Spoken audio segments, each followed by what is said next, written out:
guys, it's going to be a great episode. It's going to be a very cold episode. Yeah, that is well. Hoe lang deze uitzending gaat duren. Oh, Bas. Dit is geen media.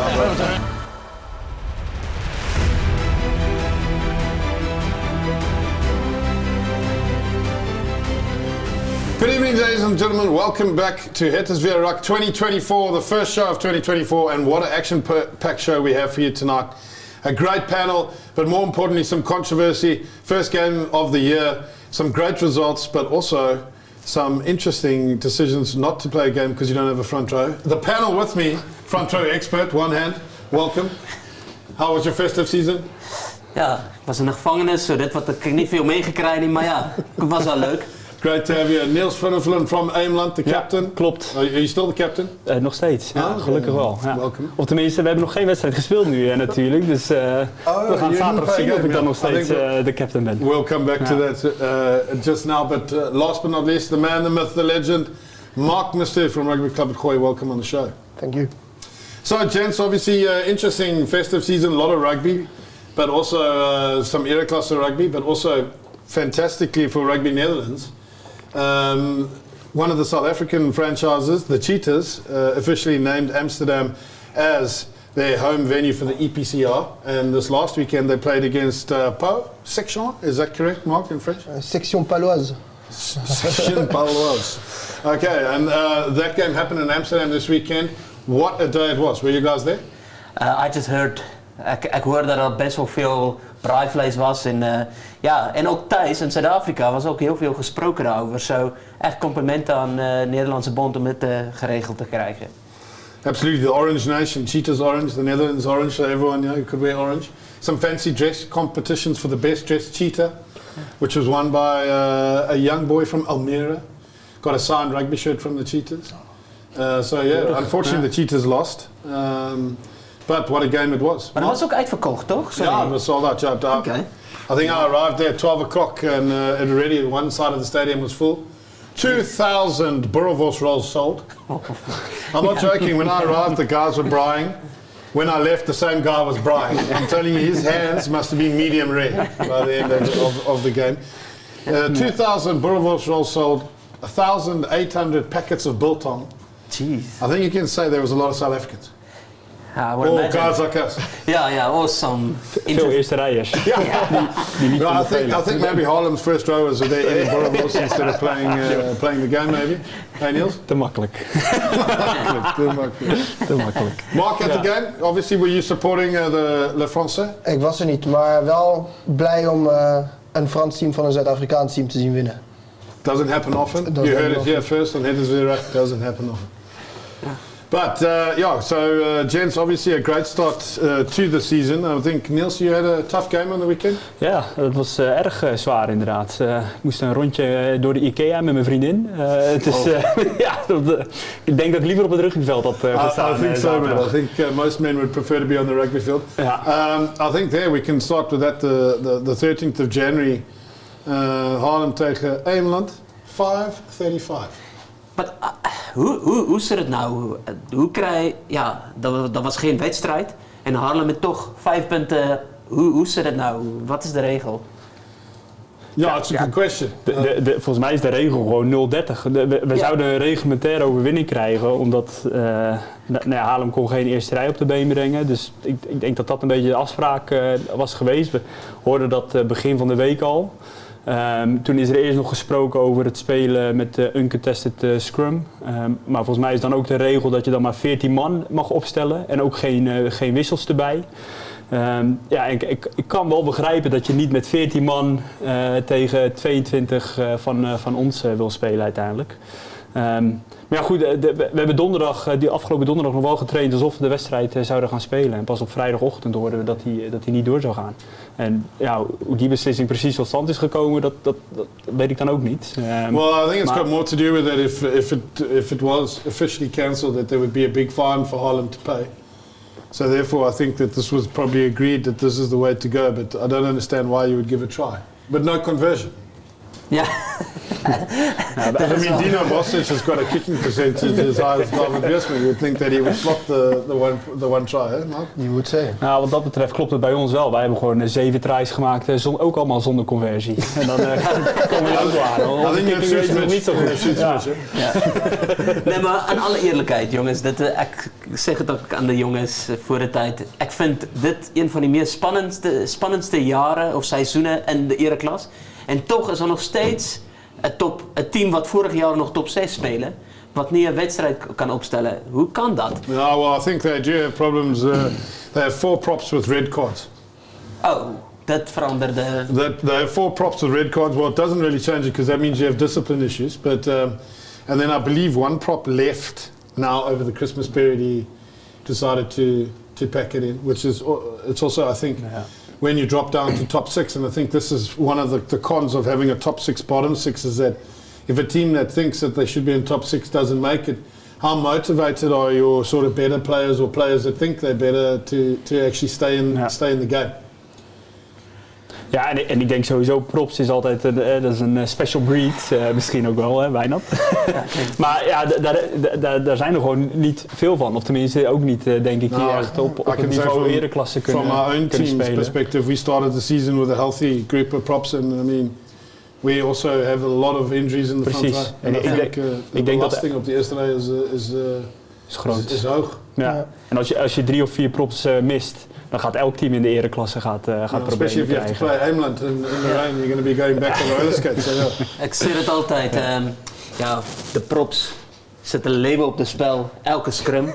En dan zie je zo'n backline speler Marc Mistou, waar de bal net gewoon laat vallen en het gewoon met een glimlach wegrennen. Well, I don't think you should be talking too much about scrums after this weekend. Ja, geef het aan jou. I don't think the backs were going backwards at this weekend. Geef het aan Hoek van Holland. Die kon best wel klappen uitdelen in de scrum. Die 2 Zuid-Afrikaners daar in de voorrij. Eat a lot of burgers. Ja. They were talking Afrikaans, and I only heard it when I went backwards. So yeah.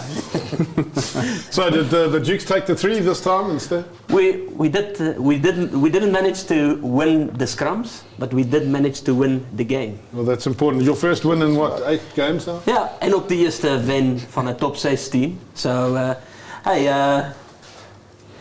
you can hit it. There we go. Look at that. Get that anger out. No problem. Maar het was wel een leuke weekend voor de Dukes. Ik denk, het is iets wat te laat, maar wij zijn nu op een goede koers. Yeah, obviously a lot of changes at the Dukes.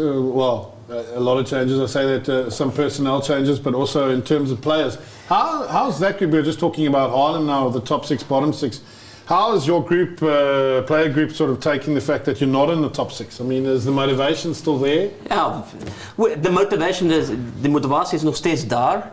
Ik denk, wij ook de fly-off, Phoenix, ik rijd persoonlijk de gevoel toen hij zien dat wij niet aan de linkerste 6 gaan, was hij meteen ook besloten, kijk, luister, een scout hier, ik wil nu naar huis en hij is naar huis. Maar ik moet zeggen, de motivatie binnen het team vind ik nog heel goed. Ik denk, de vorige, je komt net van kerst af en wij het gewoon als een groep bij elkaar gekomen en Hoek van Holland, wat toen 3e stond, verslagen. So, ik denk op dit moment zit het wel goed in de kamp. No, yeah, I think definitely. I think it's a good win. It's a good win. Maar is denk ik misschien ook nog wel motivatie om gewoon te laten zien dat jullie wel erin thuis horen, of tenminste in ieder geval afgelopen zaterdag. Nou ja, goed, als je straks in de top of in die onderste 6 zit, dat het misschien bij tijd en wijle wat lastiger is om te motiveren. Ja, maar dat juist was de motivatie geweest. Ja. Heel veel jongens gewoon, laten wij gewoon gaan zien dat wij daar gehoord. Wij verdienen het niet, want wij natuurlijk de wedstrijden verloren. Maar dat was wel de motivatie geweest. No, yeah, look, I think there must have been one happy man in Den Bosch. The boss? Eric, yeah, must have been. Yeah. Was he buying winter tires with his wife again? Ja, ik wist dat ik hem heel lang geleden gezien. He must have been happy. The beer must have been flowing here at the rugby club. Ja, en dat is Eric. So dan is de bier. Oh, mind you, he's on a dry period. You just explained, yeah. Maybe that's the thing. You should not drink during the rugby season and you might win. Oh, and there he is, guest appearance. Before we get into this game, I think interesting, just going back about that Harlem situation with the props and stuff. If that had to have happened to a team, for example, like a Cass or a Hookers, who are just above the Dukes in terms of 5 points, right? Cass 2 points. Would this have been dealt with the same way that it is now, in the sense of not deducting the points and what have you? I mean, is this not a little bit of competitie vervalsing in the sense of... Het zijn voor ons goedkope 5 punten inderdaad. Dus nou ja, goed, wij stonden al wel bovenaan, dus dat maakt wat dat betreft niet zo heel veel verschil. En volgens mij ook voor de tweede fase niet of we nou 4 of 5 punten mee zouden nemen. We zouden op 45 of 46 komen, dus dan zou je sowieso 23 meenemen naar de tweede fase. Maar ja, als het om de 5e of 6e positie ging, is toch wel een ander verhaal. But is this also not what, Mark, you just mentioned it off air, that, this is why it's so important to have a future class team behind your era class team, and that maybe this is something the Bond series has to look at, that you can't have a second team that's way lower than your first team, that players are not able to step up. Zeker op de prop. Als je een future klasse team hebt met jonge props, ze zijn misschien jong, maar ze hebben wel een hoger niveau waarschijnlijk dan als je, met alle respect, als je derde, vierde of tweede, derde klasse speelt. En dan kan je daar nog uit putten, op zijn minst geef je ook weer een jongen de kans. Maar nu als je dan niet genoeg prop hebt en je kan niet spelen, ja. Dus, but I mean, other than carrying your points through, what does it mean to actually win the first half of the competition? But also now, if Haarlem had lost those points, what would it mean? Not much, because the draw doesn't actually go that way. Because number 1 doesn't play 6. It's just random. Actually, we actually really need to re-look at the competition in terms of what does it mean to win the first half of the competition. Yes, you take the points, but surely the draw now, you shouldn't be playing the third best team in the comp in top 6, your first game, and you haven't played games since the middle of December. Dus ja, ik had stiekem wel verwacht inderdaad gewoon dat de 1 tegen de 6 zou spelen, 2 tegen de 5, 3 tegen de 4 en dat vanuit daar zou worden doorgerouleerd. Maar ja, nu voor ons komt het wel even lullig uit dat we tegen het gooien tegen jullie moeten spelen. Nadat we meer dan een maand niet hebben gespeeld. Dus ook alleen daarom hadden we misschien toch liever wel gewoon zaterdag gespeeld. Niet alleen vanwege het IKEA-verhaal, maar ook gewoon om... Maybe you should have just played uncontested scrums. Have a bit of a hit-up. Maar wel precies, wel gewoon even en weer even dat contact hebben. Ik denk dat dat toch wel een verschil maakt. Maar ja, goed... we gaan het zien. As my father always says, that common sense. The only problem with it, it's not common. Yeah, but anyway, as we come to the first game, we're going to be watching the Dukes at home against the Hook van Holland. Eerste 5 seconden negeren. Waarom? Oh, is this what you're talking about scrums? Dit is wat wij als backs heerlijk vinden. Kijk eens hoe mooi als je 2 seconds zelf bij krijgen. Wat verdekkie. Oh, great scrum there from the Hookers, as you were saying. Ja. Het was ook jullie scrum in eerste instantie, hè? Dus niet de bal. Nee, dat was echt... De Hoek van Holland heeft ook wel, tenminste, ik vind dat zij wel een van de sterkere scrums gewoon hebben in Nederland. Hoor. Jullie in Nederland. Dit is natuurlijk die 2 scrums wat op het moment zo domineren. But also, with all due respect, Wynand, V is not a tight end. Ja. I think he's a good rugby player, but of course, but he's not. Yeah. But you know the difference between a loose head and a tight head is very difficult. Yeah, but tight head is finding chicken finger. It's finding chicken teeth. Yeah. It's so hard to come by. But obviously, Duke's good face play here. Yeah. Great to see Fuga back in the game. Oh, what a difference he makes. And I mean, that could be the reason that your seasons maybe you've got a bit more leadership. Zeker. On the field. En Johan. It's a good try from Johan Liebenberg. Ja, dat is een goede lijn. Ja. Heel goede lijn. Ik vond wel de ruk daarvoor vrij traag. Dus je zou verwachten dat de defense misschien net wat beter zou zijn opgesteld. Want het is eigenlijk 2 brede passes en je maakt de break. En ook tussen 2 props. Ja. Dat is waar de gap komen. Dat is 2 props. I think the Hookers defense is quite passive in this game. They don't really get off the line and make it difficult. Precies, Gareth. And this is actually a good play from the Hookers to get into that channel as quickly as possible. Quick picks. Smart player to get gain line success, but also keep it. Ja. Hoe was het scoreverloop? Hebben jullie de hele wedstrijd wel voorgestaan? Well, this is interesting. Wynand, do you want to talk us through this? Yeah, that was completely mighty. You already see the penalty coming. They have a really strong scrum, and at that point of time we couldn't handle it, and we fixed it afterwards. And what do you think? Obviously, how did you guys pull this out of the bag? I mean, that's a great kick chase and winning the kick battle. Yeah, especially the second half. We really defended really hard in their faces. What you just mentioned from them, they were not really in our faces at that point of time. But second half, we were completely in their faces. Okay. And now, interesting kick through there when you've got that momentum. Yeah. So now into the second half. So 14-13 at half time. Yeah. And Hook is on the attack here, trying to milk a penalty. As you can see, you guys' defence, you're using a lot more of a rush defence now, I see. That was the focus point of the whole week, is try to get more in their faces, work harder. Toch zie je dat de hoekers er redelijk doorheen komen, daarvoor ook. Maar wel aan de buitenkant. Alleen hier wordt hij opgehouden. Heel goed opgehouden van Dirk. Heel goed. Ja. Er zijn wel 2 kansen die ze missen. Helaas voor de hoekers. Ja. Nice foot, good to see him getting a good run. Mij is het ook een goede wedstrijd gehad. And obviously this is another big player for you, is Ollie. Yeah, I'm really glad he's starting to get form again. I think just after his surgery he was a bit stagnating, but I'm really glad to see him back. And that's why South Africans shouldn't pass on the base of the right. Ja. Terwijl je 9 er ook nog achter staat. Hè? Ja. Dus, Zo! En kijk eens hier. ja. Dat is ook gevaarlijk. Hè? Als je kan voor die interceptie gaan, maar dan moet je hem wel hebben. En als je hem niet hebt en Ollie zit erachter, dan kan je terugrennen. But you might say that the Dukes have got a little bit more fire back in their bellies. Ja. A little bit more old Duke style, like in your face. Ik zou zeggen, een beetje meer motivering. Wij moeten gewoon bewijzen dat wij eigenlijk niet zo slecht is wat wij denken of in de positie staan. No, interesting, is that you lost the set piece battle, but you still managed to win the game. The scrum was... I just keep going back to that statement you made earlier about, scrumming, that you put your life on the line. Jammer. But what's the work rate of Ollie here? Look. Ja, net de bal gepaast. En op nu als eerste erbij. Ja. En Ollie. Zo simpel is het, hè? Ja. Denk je ook dat er meer vertrouwen nu in jullie team zit, dat die gasten terug zijn gekomen? En de scrum niet. Nee, maar daar is niet zoveel veranderd. Maar wel in het team, zeker.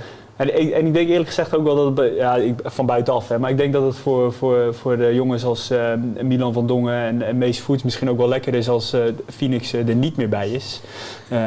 Omdat zij nu gewoon de kans krijgen en je ziet dus dat ze ook gewoon die kans pakken. Hè. Dus dat is... ja. Nee, Great defense from the Dukes. Good win. But I think for me, and maybe this is a bit controversial to you, but I think in terms of how is it possible that there was no yellow cards to your front row with every scrum, basically, I watched the game. I thought every scrum was a penalty, basically. Well, luck.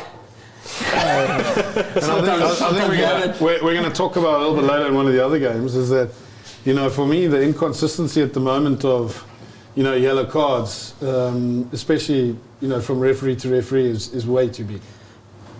Dat zeker. En kijk, het is natuurlijk de voorrijder of zo. Wij moesten best wel, ik denk Hoek van Holland kan best wel genaaid, nee dat is niet het woord niet. Wel,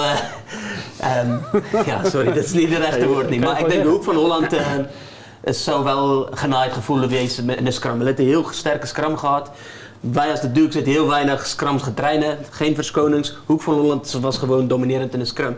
En dat alleen niet een geel kaart, zoals wat je zei, gekregen is best wel... Wij zijn heel lucky daarover. Yeah, well, I think interesting stats here. If you look at the stats quickly, obviously you won the territory battle. You didn't win the possession. Your game line success is a lot better than it has been. For me, interesting, 85% tackle completion, but 30% dominant hits. So you're tackling that sort of fight that the Dukes were missing maybe in the first half is back. And then a big one is 37 errors, which is actually pretty good. I think that's, if we look at the rest of the games, I think it's around 35 errors at the moment. Ja, en ook heel belangrijk dat wij het in hele territory gespeeld heeft. Hij kon niet gewoon rennen, niet, want hij was constant in hun eigen helft geweest. Yeah, and also actually low penalties. I mean, you gave away 9 penalties. And they were really... 5 penalties and you lose a game. Dat is niet normaal. That's, I think Glenn must be pulling his hair out. Ook met die scrum, met het voordeel van die scrum. Ja. En toch, een try held up. Misschien wat, zoals we zagen toen ze die bal er doorheen kikten. Uiteindelijk ga je wel naar voren, maar er had misschien wat meer uit kunnen komen als je die bal houdt en het momentum houdt. Well, especially if you see Hooker's ruck speed at 2.86 and 2.43. I mean, they're obviously struggling after the set piece to get into third or fourth phase, and that's credit to your defense. So well done. Maar ik vraag me dan wel af waar Hoek van Holland heeft laten liggen. Want de scrum was veel beter. Hun line-outs, 10 van de 12, waar jullie maar 3 van de 8 hebben. Dus in alle set pieces lijken zij gewoon veel beter. Dat is toch wel een beetje waar je je spel baseert en waarop je verder gaat spelen. Maar ik kom weer terug op, ik denk de territory, dit is wat het was. Wij constant een hele helft spelen. Ja. Als wij de bal krijgen, kicken wij of wij 2-3 fases, dan zijn we weer een hele helft. En then putting pressure on them. En vooral met ons defense. Als je daar dan weet te houden, dan... Interesting to see 3 conversions, 3 tries. Good kicking. Makes a difference, Eric would say. Okay.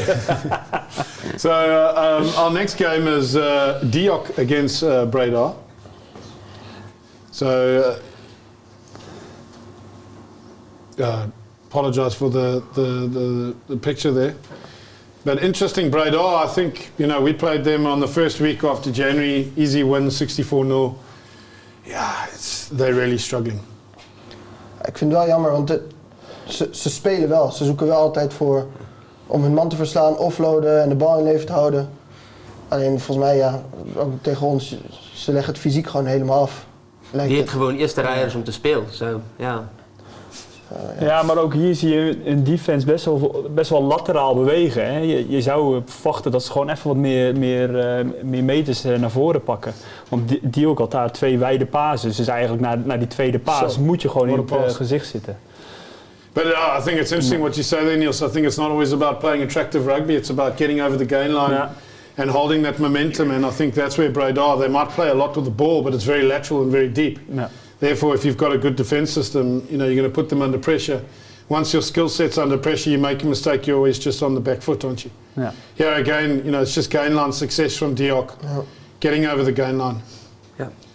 And then you see the speed bumps coming in here where they can't fold or they don't fold, and then it's a simple try. Yeah.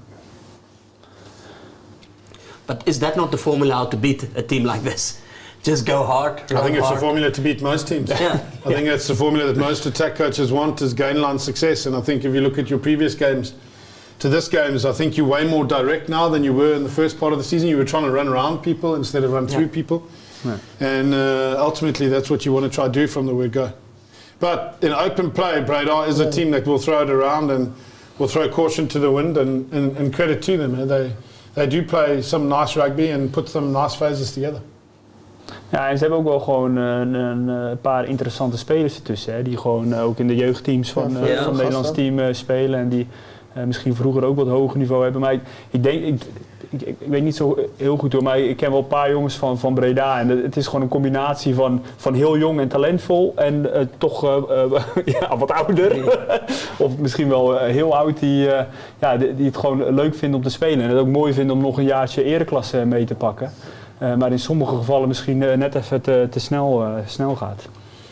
Yeah, but this also brings us to the next question of, okay, but is this what the era class should be? If we look at the product, is 12 teams a march te groot for the era class, or is it something that we need to look at in the sense of losing a game in the era class about 64 points?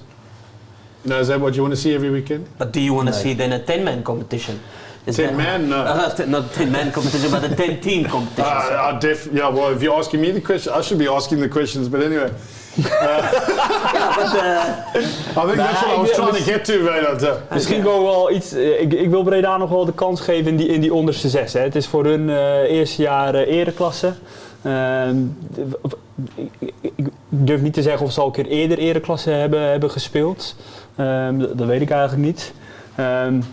Je ziet gewoon dat zij wat meer wedstrijden op competitief niveau moeten spelen. Als je 64-0 verliest, dan leer je er misschien ook niet zo heel veel van. Hè?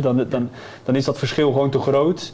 Maar als je even wat meer wedstrijden speelt op je eigen niveau waarin je beter kan worden. En ik denk misschien is die onderste 6 daar wel goed voor. En If you think about it, is if you have now you have to play a whole season where you get trampled on. and then you're waiting now to perform at the bottom 6. Het is de vraag, hè. Stel je voor Breda en ook Rotterdam studenten, als die inderdaad in de onderste 6 wat resultaten kunnen pakken, dan heeft het misschien wel, dan is het voor volgend seizoen bijvoorbeeld wel een goed teken. Ja. Maar als het hetzelfde doorgaat in de onderste 6, dus het is gewoon zonde om twee teams te hebben die elk weekend dik verliezen. Ik persoonlijk verkies de manier hoe het nu is. Want als je kijkt naar Oysters, kijk hoe goed Oysters op dit moment doen. Maar 3 jaar geleden, die heeft ook een beetje klappen gekregen door de grotere teams. En nu kan er wel helemaal staan. Dat is wel Yeah, of course. But at the same time, if you look at it, Breda has taken 461 points, Rotterdam 631, Oysters 350. Now look, I think these teams have always pitched up. They've never not played a game because of something. They're always there, and massive respect to them.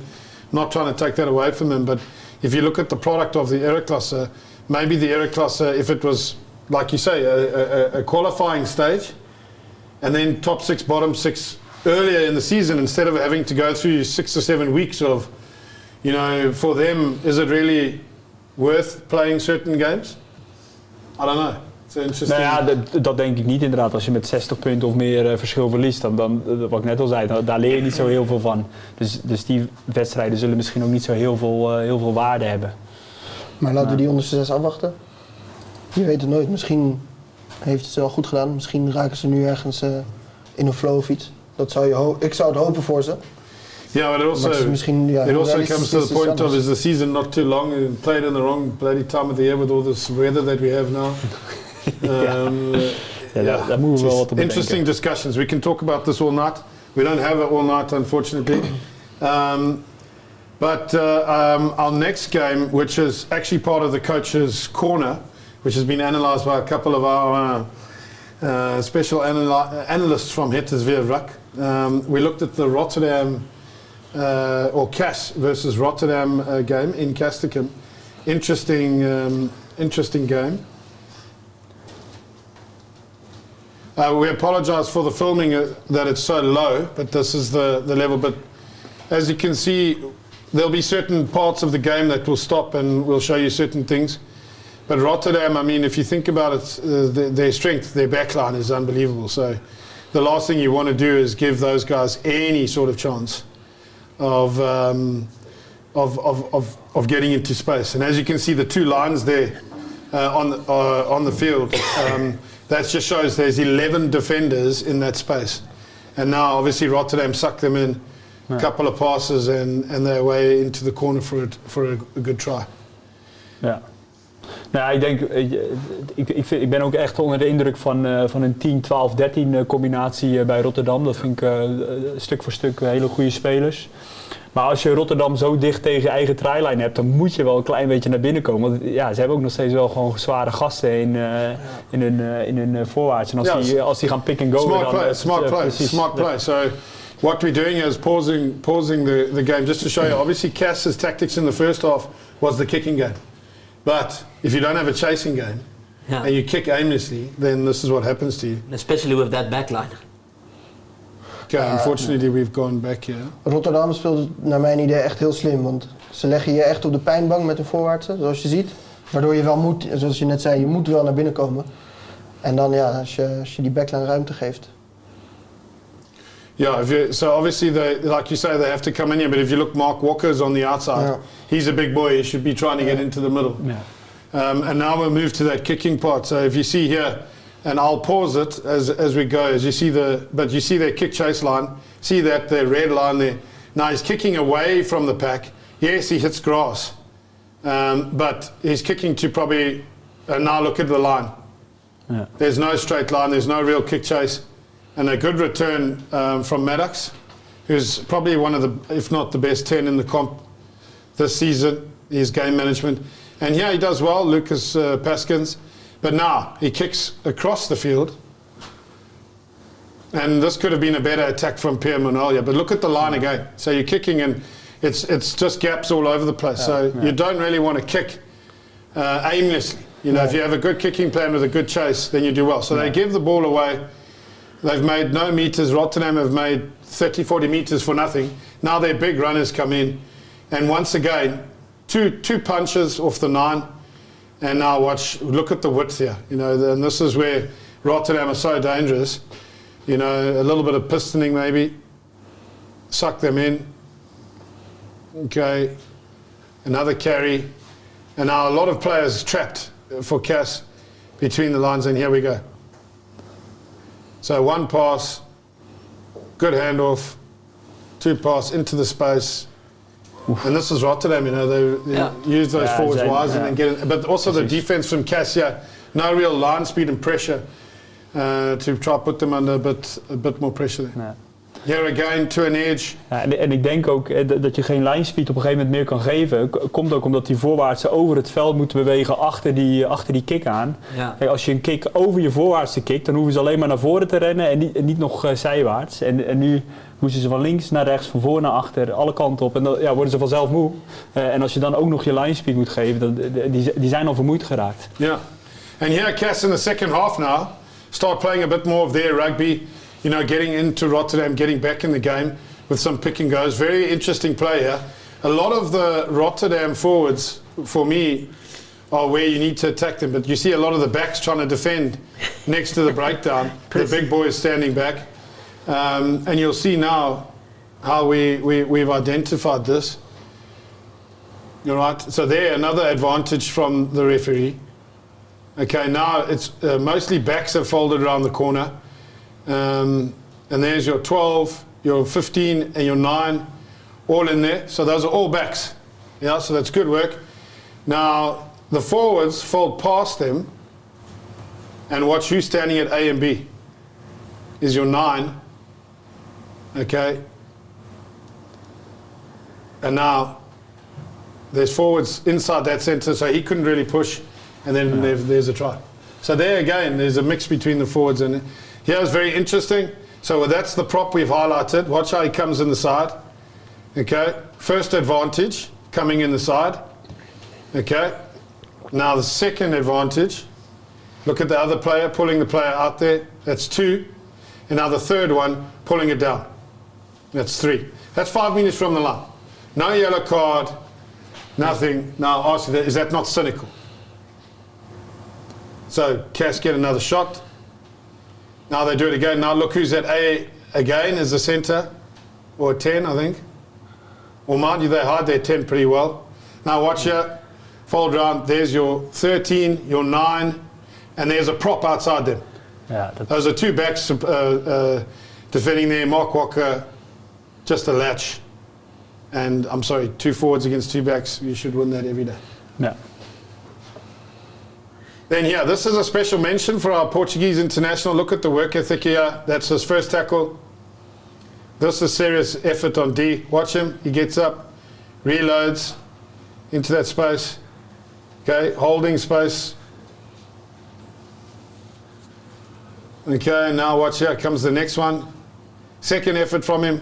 Hoppa. Gets up. He's a chop specialist. Ja, het is allemaal laag.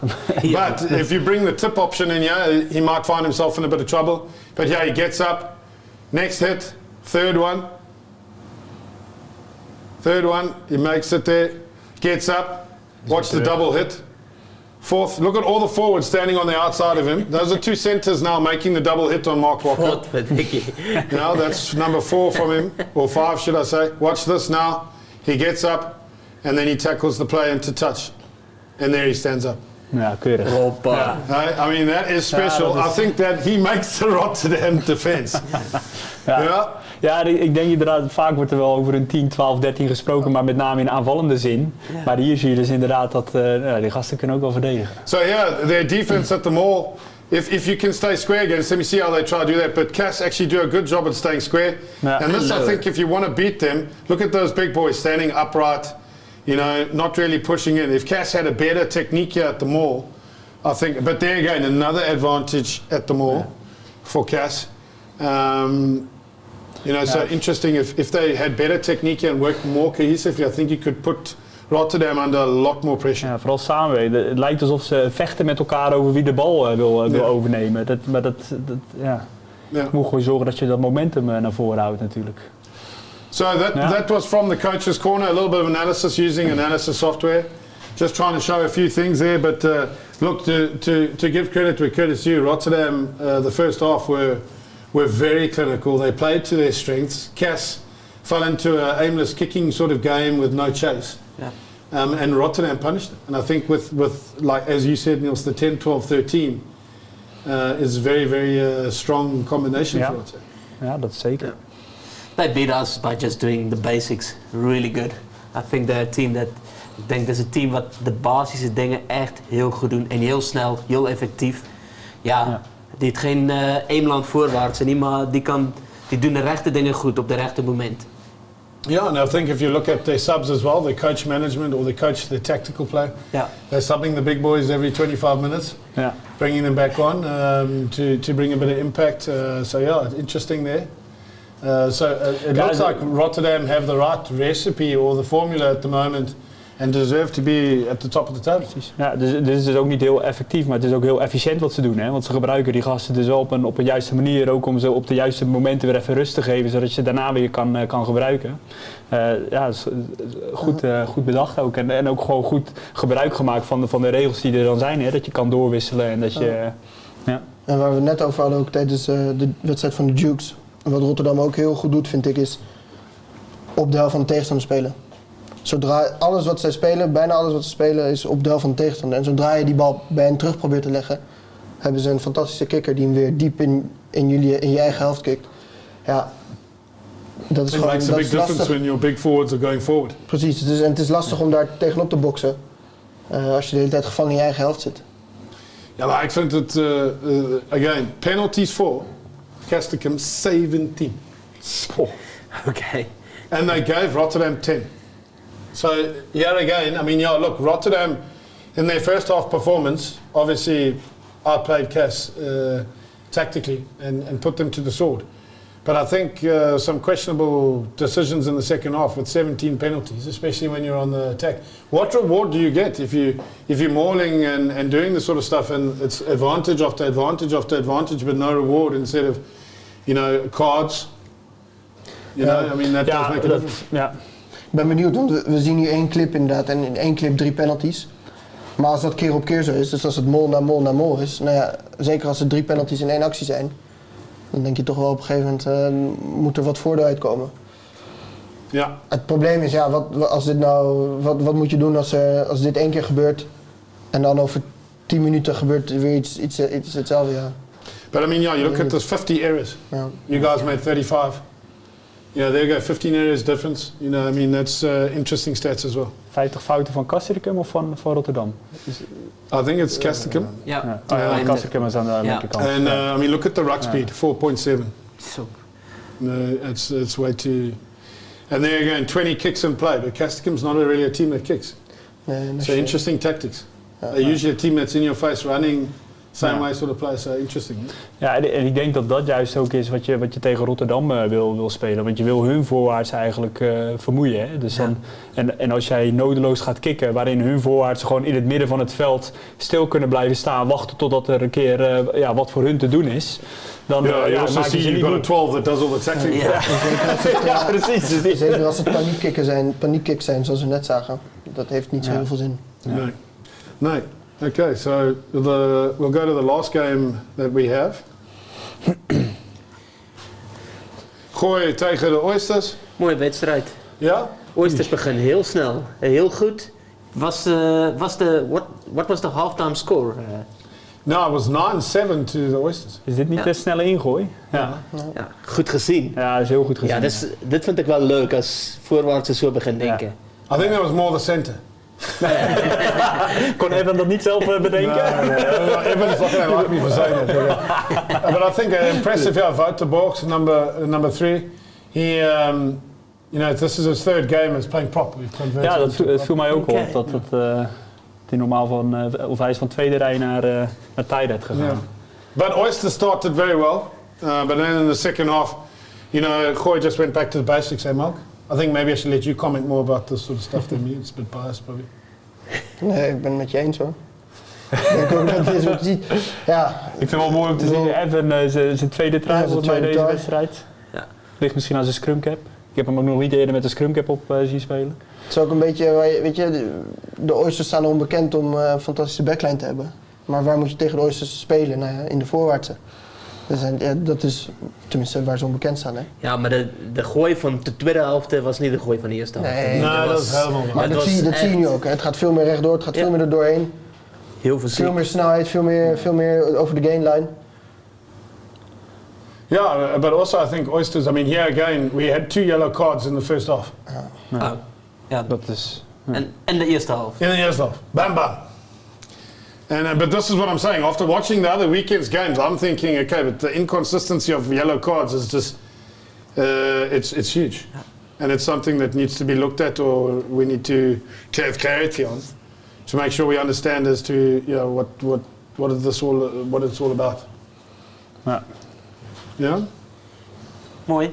So we'll quickly look at this. So as you can see, yeah, Schooi is 70% territory, 60% possession, but 67 errors. Zo. And I would probably say that was Was 60 40 of them, most of them were in the first half. In de eerste helft. Ja. Yeah, and there are 15 penalties for Gooi and 15 penalties for Oysters. Territory 70%. Ja, bijna 71%. But one thing is the line out 17 out of 20 and 7 out of 7, so the set piece is in good shape. Ja. But yeah, I think it was Oysters certainly made it tough. They defended like Trojans, and that's important. But I think what's interesting is that, you know, if you look at the defense, Gooi's probably got the best defense on paper in the comp, on paper. Hij komt door die 5 punten tegen Haarlem. Ja! I was hoping you were going to say that. There we go. So we've worked it out. Thanks to We komen Haarlem. nog steeds op 146. That's very quick, Niels. Well done. All right. So what we're going to do now is just look at the team of the week. Both props, So from Gooi, Luke Randall, Wouter Boogs, and then Victor Herman in the middle. From Haagse. Ja. We don't have the Haagse game against Rotterdam Students.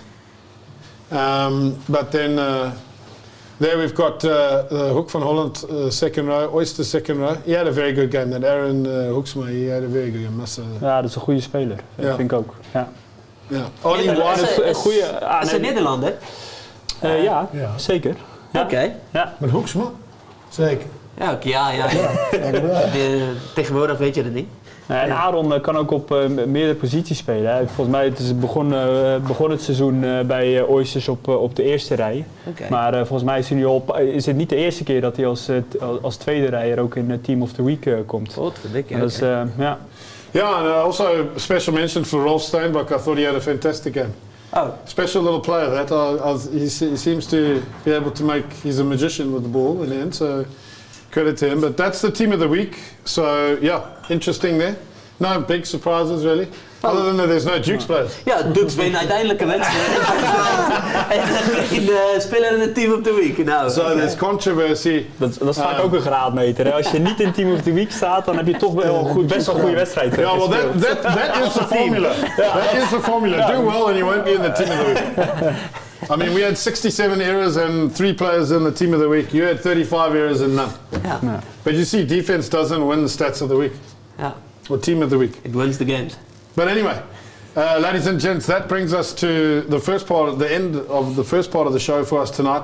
Some interesting footage there.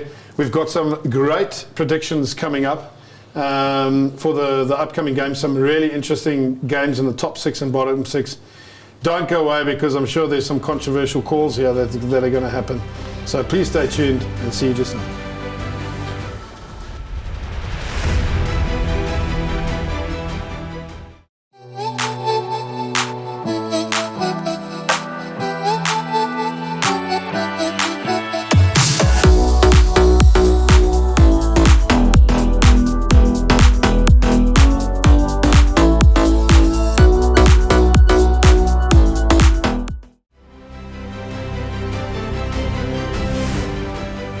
Welcome back to the second part of tonight's show, And what an interesting show it has been so far, with a lot of discussing points, some controversial points, but also, of course, some interesting analysis in the coach's corner, which is obviously something that is special going forward for all the coaches out there. Before we go into the predictions, we've got a little request to do tonight, and that is, in the comments below, we're going to put the predictions of Het is weer Ruck in the comments below, and what we would like is for you to put your comments in there with your predictions. Try get the scores right.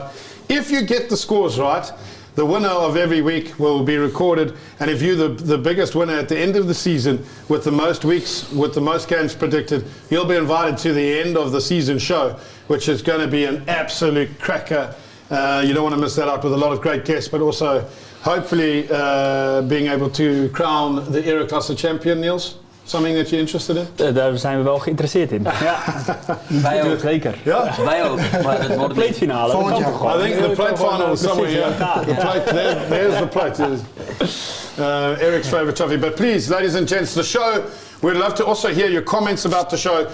If you have any feedback, suggestions for us, anything that you would like to see more of or less of in the show, please let us know. It's always good to have feedback from all of you.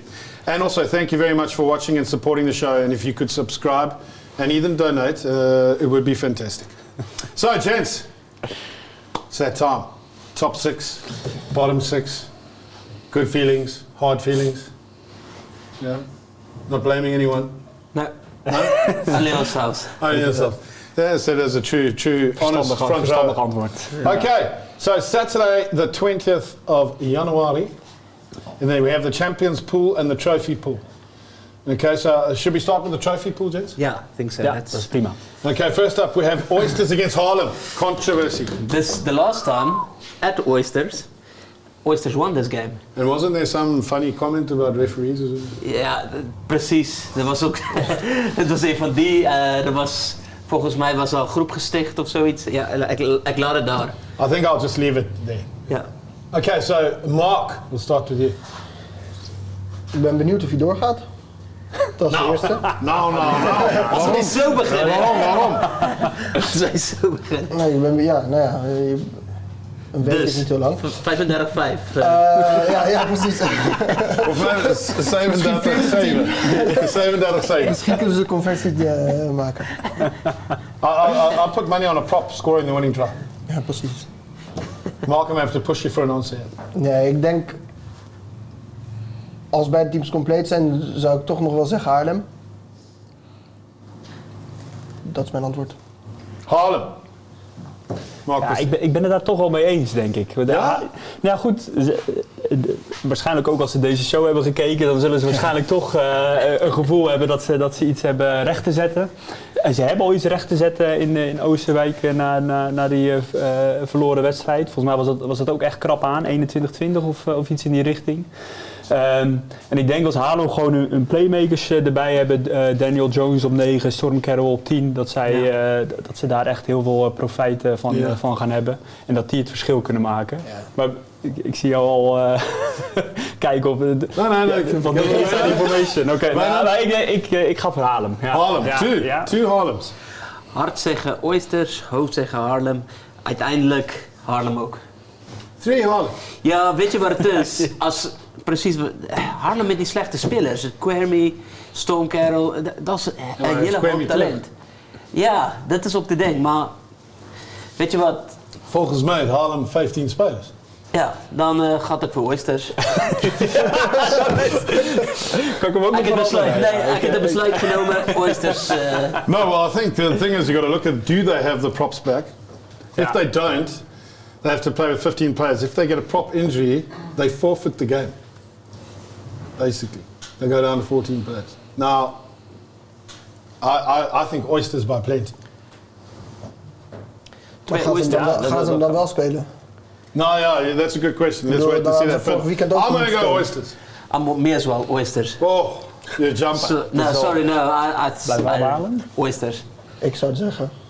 Okay, so two for Haarlem, two for Oysters. Ik hoop het ook voor de competitie dat er gewoon een wedstrijd wordt gespeeld. Nou, dan moet En dat ze het ook even... Mark, I can't see Haarlem doing 2 in a row. If they do 2 in a row, I think it's the end. So, yeah, look, I think they have to play, and if they have to play, the rules are pretty simple. If you don't have front row reserves, you can only have 15 players. No. And that's going to be interesting to play to go to the Oysters And beat the Oysters. If Haarlem do it, you two have got crystal balls at home. All right, let's move on from that. So 2 for Oysters. 2 for Haarlem, 2 for Oysters. So we're at a draw there. Next one. Oh, the big derby. Rotterdam Studenten tegen Breda. Breda.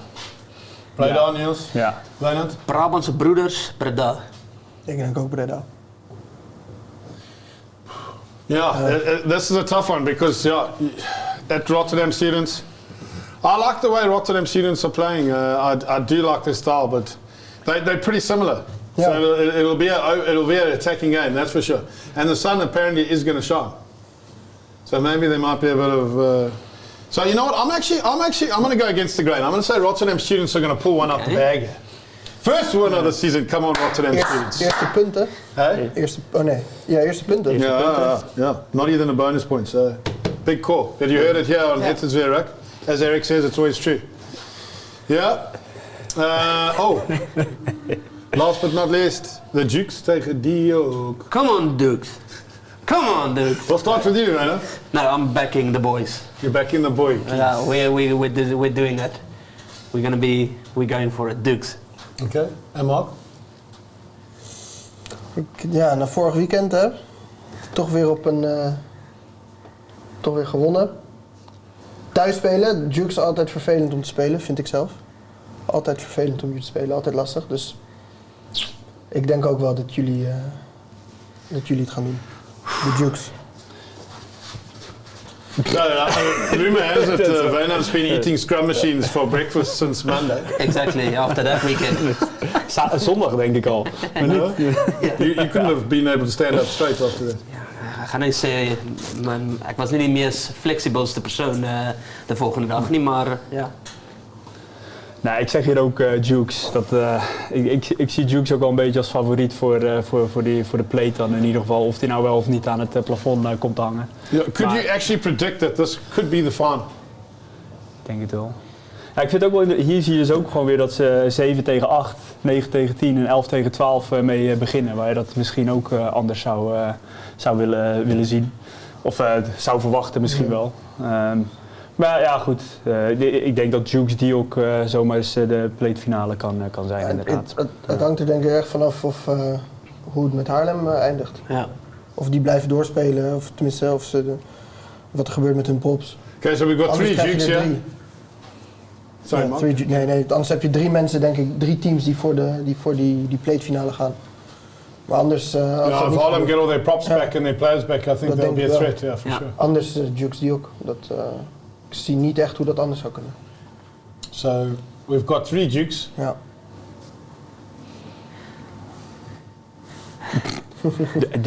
Durf je anders te zeggen in het hol van de... I think I might just go for doorzetten is ons kracht. Yeah. Oh, Diok. I'm going to go against the grain as well. Okay. So I'm going to go Diok to upset the winning run. Is the host able going to make the final show? The host? No, I'm not doing predictions to leave the show. Yeah. Okay, so in the trophy pool, we have 2 for Oysters, 2 for Haarlem. Rotterdam Studenten 1, Breda 3, Dukes 3, Diok 1. Okay, so if you can predict the scoreline, okay, obviously, and the team that wins, you're the winner of the trophy pool. So please make those put those predictions in the comments for us. Now moving to the big boys pool, champions pool. Cash hookers. Oh. Ja. Ik ga voor Cas. Okay, home team. Cas, makes ja. sense. Niels? Ja, ik ga ook voor Castricum. Ik denk dat zij... dit seizoen zie je het ook al vaker. Hè? Nadat zij een mindere wedstrijd hebben gespeeld. Ik denk dat voor hun tegen Rotterdam zat er misschien iets meer in dan dat ze uiteindelijk hebben bereikt. En na elke mindere wedstrijd van hun komen zij toch wel terug met een betere wedstrijd thuis tegen Hoek van Holland. Ik denk dat ze wel gaan pakken. Ja. Ze hebben wat recht te zetten. Ik hoorde dat ze erg ontevreden waren met die eerste wedstrijd die ze verloren van de Hoekers. No, you can't really go against Cas because you have family in there. Ik mag niet, nee. Nee. Ik denk wel dat het lastig wordt. What, the Sunday lunches if they don't win, that you have to Ja, had in de eerste fase Hoek van Holland gewonnen van Costa Rica. En Cas mist een captain is er niet meer. And is Daly there? Ik weet niet, hij was geblesseerd, dacht ik. Ik weet niet hoe dat ermee gaat. And Dirk makes a big difference.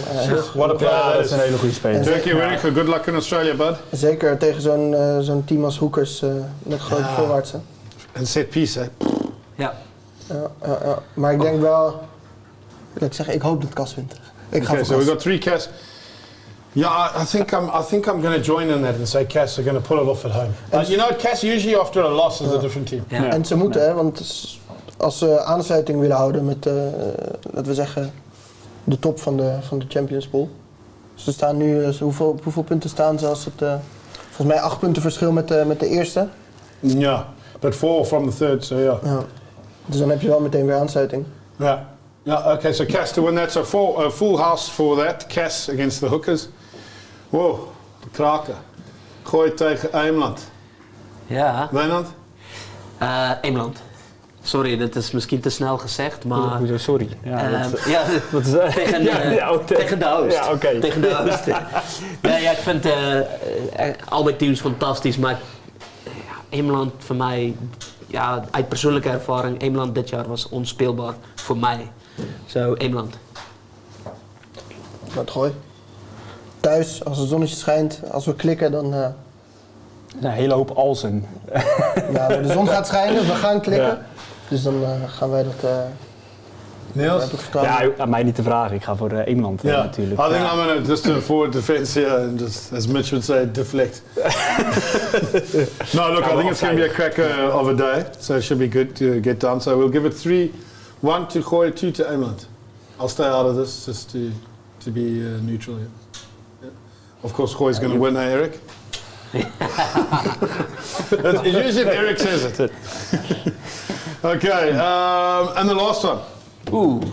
Show. XLC tegen Rotterdam. At Haagse. Ja. 2 goede backlines. Ja, meer back in the mix. Siem terug. Siem Norman back in the mix. Siem, my boy, what a player van het weekend. Is David back? Hij speelde vorig weekend, toch? Ja, wat dacht ik. Volgens mij speelde hij op 12, dacht ik. Ja. Okay. Omdat ze... Kai van Kampen. Precies. So that's interesting, eh? Nice. Ja. De whole backline is back. Should be a cracker as well. That should be interesting, very interesting game. Maar ik vind, bij Haagse moet je ondertussen hun voorwaarts ook niet meer onderschatten, hoor. Die hebben echt wel goede pack.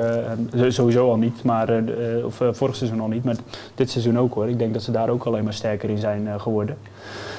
Maar ik vind de Haagse tot nu toe dit seizoen wel een beetje wisselvallig. Dus het kan ene wedstrijd kunnen ze echt heel goed zijn en een andere wedstrijd valt het toch een beetje tegen. En de vraag is dan een beetje waar dat aan ligt. Ja, but again, it's the first part of the comp, does it matter? Nee, precies. Dus als en zeker als het straks inderdaad weer wat mooier weer wordt en voor Den Haag misschien wat makkelijker om te spelen en een backline steeds meer en meer te gaan gebruiken, ja, dan wordt het voor hun denk ik alleen maar makkelijker. Dat zag je volgens mij in het vorige seizoen zag je dat ook, dat ze vanaf maart, april steeds beter gingen spelen. Maar ja, voor nu de voorspelling nogal lastig. Ik vind dit de moeilijkste voorspelling voor mij. Is die Rotterdam heel goed in chaos en HRC is een team wat heel graag chaos creëren. Rotterdam in chaos? Nee, joh. Ja, ik vind Rotterdam heel goed spelen in chaos, met die kicking en zo. Ja. Oh, I thought you meant they're in chaos as well. I think they're the most consistent team. Nee, dat is niet wat ik bedoel. Hij speelt heel goed in chaos. Oh, oké. Zo, als ik nou, ik zal het begonnen en ik zal zeggen Rotterdam. Zo. Sorry. Oké, Markie? Ik ga voor Den Haag. Den Haag. Niels? Haagse. I'm going to also go with The Hague. At home. And I just think we're going to start seeing a different product coming out of the HRC. I think it should be. It's going to be a close one. Could even, it could be like the Cas Hookers game. RSA Rotterdam. A draw could play a role there somewhere. But I'm going to go HRC to pip it at home. Ja. Okay. Ik denk het ook. So we've got 1 for Rotterdam. Ja. And 3 for HRC. 1 for Gooi, 2 for Eemland. Cass hookers, we went all for Cass. Full house for Cass. Okay, so that is the Champions Pool predictions for this weekend. Like I said earlier, please put your predictions, put the score in there, and the person that gets the right score will go down as the winner of the weekend predictions, and then the person with the most predictions at the end of the season will be invited to the final show here on Hetters via Ruck. But gents, to close the show off, any closing comments, Niels? Tot zaterdag, denk ik. Tot zaterdag? What's happening? De belangrijke wedstrijd. No, we don't have eerste rij, Nee, ik wil toch wel een keer gaan rugby, hoor. That's been a long time for you boys. Precies, ja. Daar vind ik het spelletje te leuk voor. Blijven jullie daarna? We hebben een feestje op de club. Ik heb het gehoord, of gezien. Skipak mee en dan komen goede DJ's blijkbaar. Goeie DJ's. We hebben er zin in. Ja. This is what rugby's become. After ski event. Kan de doekzoek. En daar gaan spelen. Als je wil. Nou, maar ik weet, we laten jullie de derde helft winnen. Ja. Oh, a little dig there from Niels. Little dig there. Let's hope Robbie could see a throw straight on the weekend, or that the mauling is legal. Because we have the same ref as that was ref Rotterdam Cuss, eh Niels? Ik weet niet meer wat I believe you and a brother from another mother. Ja, men vindt dat we op elkaar lijken. Yeah. Maar ik denk dat het daar ook wel bij blijft. And you've got good people skills, I believe, with your skills from the military, that you're able to bring people together. Ja. Oh, that's good. Ja, dankjewel voor het compliment. Yeah, that's good. So just remember, we'll be watching that closely. Wynand, final words from you? Ja. I love rugby. I love it. And that's a great way to finish tonight's show. Ladies and gents, thank you so much for watching this episode of Hetters via Ruck.